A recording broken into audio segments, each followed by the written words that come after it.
কুমিল্লা দাউদকান্দি থানা পুলিশের অভিযানে ৭০,০০০ পিস ইয়াবা উদ্ধার, আটক একজন। একে পলাশ, কুমিল্লা প্রতিনিধি। কুমিল্লার দাউদকান্দি ঢাকা চট্টগ্রাম মহাসড়কের মেঘনা গোমতী টোল প্লাজা এলাকায় বিশেষ অভিযান চালিয়ে একটি গাড়ি থেকে বিশেষ কৌশলে লুকিয়ে রাখা ৭০,০০০ পিস ইয়াবা উদ্ধার করেছে দাউদকান্দি মডেল থানা পুলিশ। এ সময় মাদক পরিবহন কাজে ব্যবহৃত একটি গাড়ি জব্দ করা হয়।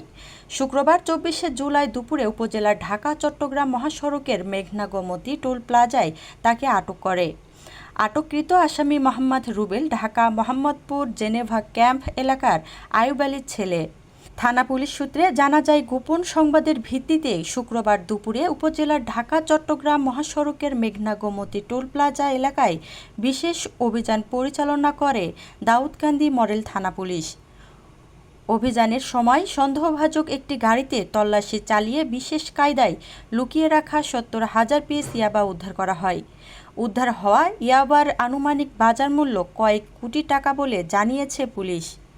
ঘটনার সত্যতা নিশ্চিত করে কুমিল্লা দাউদকান্দি মডেল থানার ভারপ্রাপ্ত কর্মকর্তা ওসি মোহাম্মদ সাজেদুল ইসলাম পলাশ বলেন, মাদকের বিরুদ্ধে বাংলাদেশ পুলিশের জিরো টলারেন্স নীতি কঠোরভাবে বাস্তবায়ন করা হচ্ছে।